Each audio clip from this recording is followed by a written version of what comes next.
Hello everyone, कैसे हैं आप सब। आई होप आप सब स्वस्थ होंगे, मस्त होंगे और पठन पाठन में व्यस्त होंगे। दोस्तों, आज हम इसमें बात करने वाले हैं 21 फरवरी का फर्स्ट शिफ्ट का जो साइंस का क्वेश्चंस है उसी का मैं आंसर की लेकर आया हूँ। ठीक है ना, एकदम 100% ऑथेंटिक है। ठीक है, और करेक्ट है। चलिए हम सवाल को शुरू करते हैं। देखिए, हम अपना अपना आप सब सेट निकाल लीजिए। क्या करना है, आप सबको अपना अपना सेट निकाल लीजिए। ठीक है ना, क्वेश्चन मैं जे सेट करवा रहा हूँ। देखिए साइंस का है। ठीक, यहाँ कोड है 112 लिखा होगा। ठीक है, यहाँ 1130 है, सब कोडिंग दिया गया है।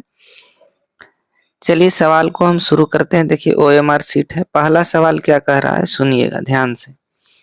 पहला सवाल कह रहा है कि अम्ल का जलीय विलयन विद्युत का संचालन करता है, क्योंकि अम्ल जल में क्या होता है, आयनित हो जाता है। जल में क्या होता है, आयोनाइज्ड हो जाता है, इसी के कारण। चलिए दूसरा सवाल देखते हैं, थोड़ा सा फास्ट करेंगे। दूसरा सवाल बोला जा रहा है कि निम्न में कौन गंधीय सूचक है। ओल फैक्ट्री इंडिकेटर नहीं है, पूछा जा रहा है। ठीक है, तो शकरकंद नहीं है, सी ऑप्शन करेक्ट हो गया। ठीक है, दूसरा का सी। चलिए आगे देखते हैं हम लोग तीसरे नंबर। देखिए तीसरा का जो है, चींटी के डंक में कौन सा अम्ल पाया जाता है। ठीक है, मेथोनोइक अम्ल, इसी को फॉर्मिक अम्ल भी बोला जाता है। ठीक है ना। अगला सवाल देखिए।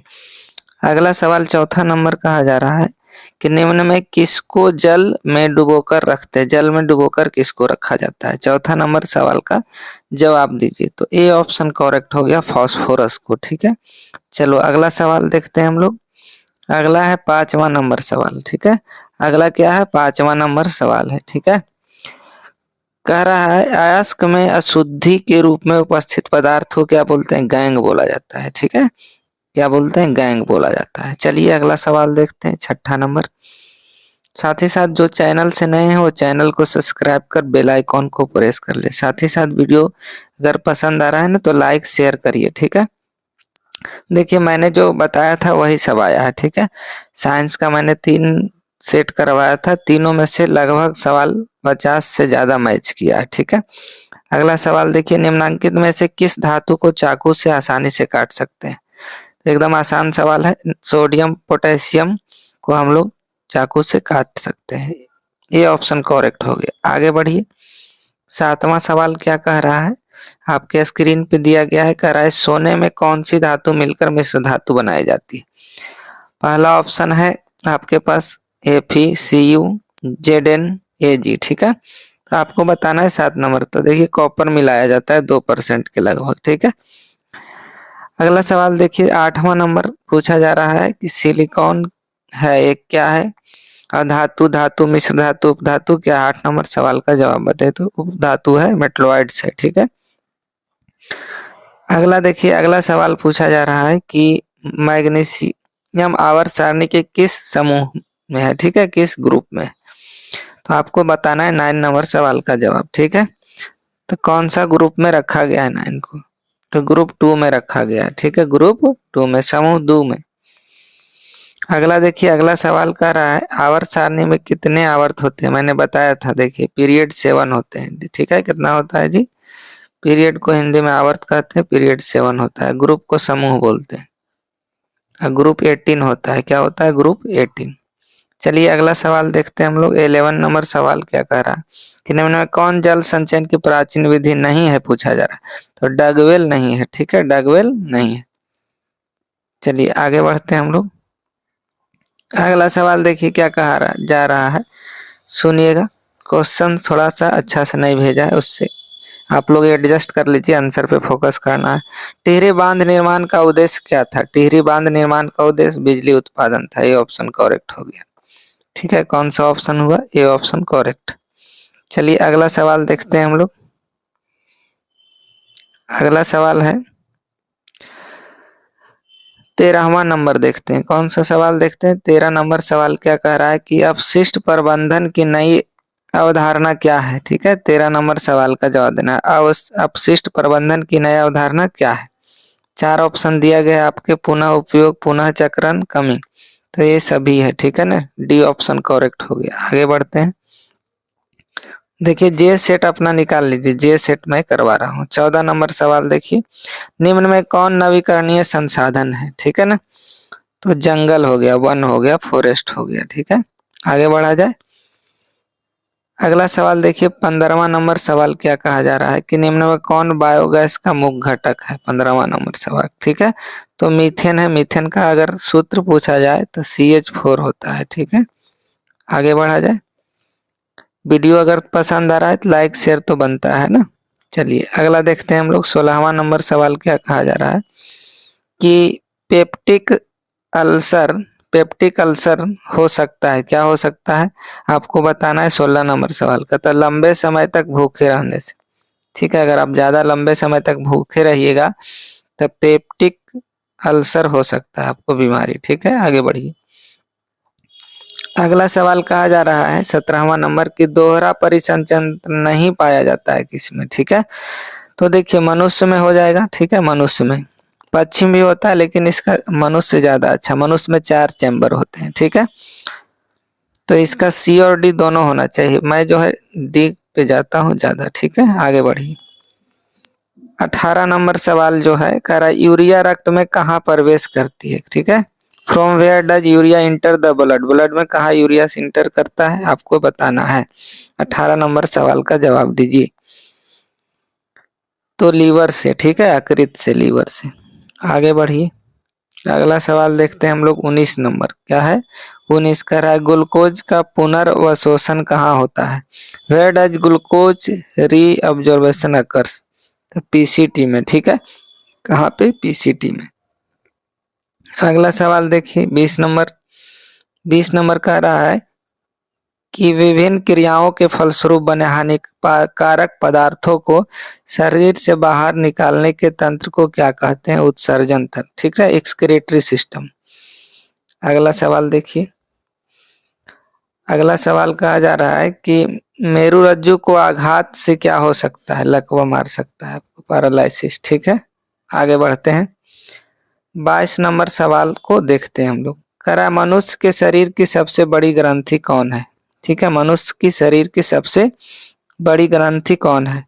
The largest gland in human body is, तो लीवर है, ठीक है। क्या है, लीवर। बी ऑप्शन करेक्ट हो गया, 22 का बी। आगे बढ़ा जाए। 23वां नंबर सवाल देखिए क्या कह रहा है कि पादप हार्मोन कहलाते हैं, क्या कहलाते हैं, पादप हार्मोन आपको बताना है। 23 नंबर सवाल का जवाब। 23 नंबर सवाल का जवाब तो पादप से फाइटो हार्मोन होता है। क्या होता है, फाइटो हार्मोन। चलिए नेक्स्ट सवाल देख लेते हैं हम लोग। 24वां नंबर सवाल। 24वां कह रहा है पत्तियों द्वारा कायिक प्रबंधन का उदाहरण है, ठीक है। किसका उदाहरण है। तो ब्रायोफाइलम का। किसका है जी, ब्रायोफाइलम का, ठीक है। चलिए अगला सवाल देखते हैं। अगला कह रहा है ब्यूटेन के कितने समावेश संभव है। तो 2 है, ठीक है। नॉर्मल और एक आइसोब्यूटेन। ब्यूटेन का फार्मूला पूछेगा तो देखिए myth Heath pro butane C4H कितना हो जाएगा, C4H10 हो गया, ठीक है। ये अल्केन ग्रुप का समूह है। आगे बढ़ी। अगला कह रहा है मीथेन के अणु का आकार होता है, ठीक है। कैसा आकार होता है, टेट्राहेड्रल होता है। The shape of methane molecule tetrahedral, ठीक है ना। मीथेन के अणु का आकार कैसा होता है, समचतुष्फलकीय, टेट्राहेड्रल। चलिए आगे। फार्मूला मीथेन का CH4 होता है, उसे मार्स गैस भी कहा जाता है, ठीक है। चलो अगला देखते हैं हम लोग। 27 नंबर का रहा है कार्बनिक यौगिकों में कार्बन की संयोजकता कितना होता है, 4। कार्बन टेट्रावैलेंसी शो करता है क्योंकि 4 बॉन्ड बनाता है, ठीक है। कहीं भी कार्बन दिखे 4 बॉन्ड बनेगा आपका, ठीक है। जैसे ऐसे भी हो सकता है डबल बॉन्ड, ठीक है। चलो आगे बढ़ते हैं। अगला सवाल देखते हैं 28 नंबर, ठीक है। जे सेट में करवा रहा हूँ, बार बार बता रहा हूँ। देखिए कह रहा संतृप्त हाइड्रोकार्बन में अल्केन होता है, असंतृप्त में अल्कीन अल्काइन होता है। ये दोनों जो दिख रहा है ना वो असंतृप्त हो गया, असंतृप्त, ठीक है। क्लियर। तो अल्केन को हम लोग संतृप्त हाइड्रोकार्बन बोलते हैं और अल्काइन और अल्कीन, ठीक है, असंतृप्त कहलाता है। और थोड़ा समझ लीजिए अल्केन में सिंगल बॉन्ड होता है, ठीक है।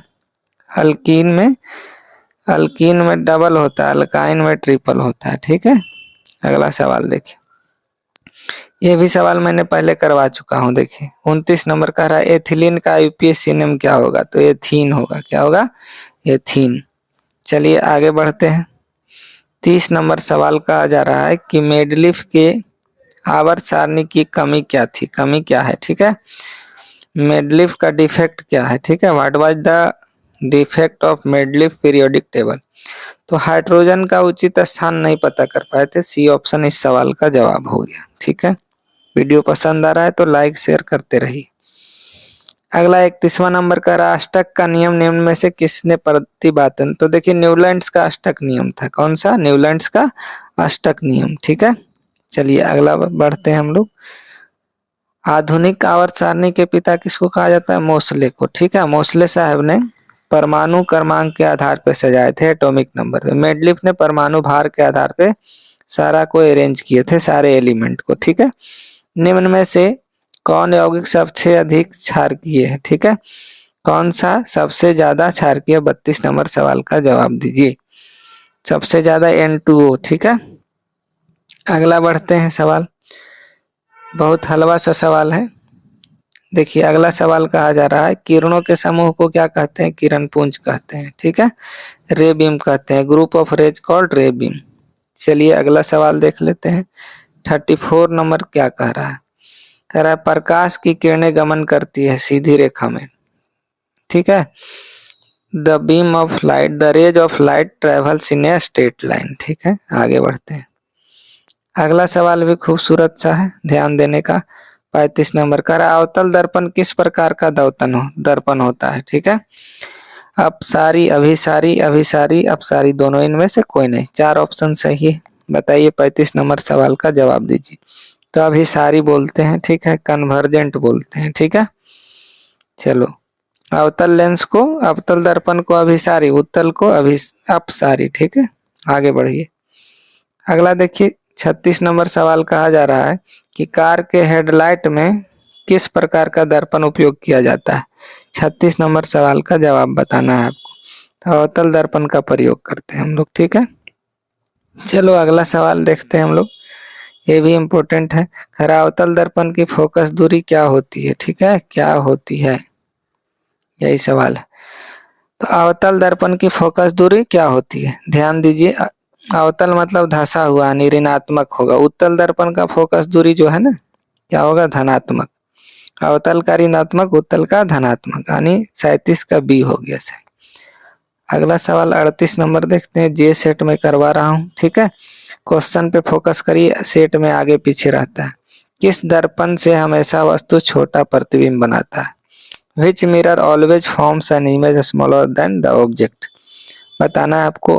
अवतल दर्पण, समतल दर्पण, उत्तल, इनमें से कोई नहीं। Concave, plane, convex, none of these. 38 number सवाल का जवाब दीजिए। तो कन्वेक्स। ठीक है, यानी उत्तल दर्पण हो जाएगा इस सवाल का जवाब। चलो अगला सवाल देखते हैं हम लोग। अगला भी बहुत इंपॉर्टेंट है ना। कह रहा है वायुम प्रकाश की चाल निर्वात की अपेक्षा होती है, कम होती है। क्या होती है? कम। The speed of light in air as compare to vacuum is less. क्या होता है? कम होता है। चलो सबसे आगे देखते हैं हम लोग। 40 नंबर सवाल कर रहा है प्रकाश द्वारा प्रदर्शित कौन सी घटना तारों के टिमटिमाने में प्रदर्शित करती है? ठीक है, प्रकाश का अपवर्तन। ठीक है, चलिए अगला सवाल देखते हैं। 41 नंबर सवाल क्या कहा जा रहा है कि पीत रस स्त्रावित होता है। ठीक है ना, पीत रस कहाँ से निकलता है ये पूछा जा रहा है आपको। 41 नंबर का तो यकृत से निकलता है। ठीक है, तो मेरे पास इतना ही 41 क्वेश्चन से अवेलेबल थे। ठीक है, मैंने उसको आपको कंप्लीट डिस्कशन करवा दिया। आई होप आप वीडियो को पूरा प्यार देंगे। इसी तरह के और वीडियो पाने के लिए हमसे जुड़े रहिए। साथ ही साथ वीडियो को ज़्यादा से ज़्यादा लोगों तक पहुंचाइए। ठीक है ना, तो मिलते हैं हम लोग नेक्स्ट वीडियो में कुछ और नए अपडेट के साथ। तब तक के लिए खुश रहिए, स्वस्थ रहिए। जय हिंद।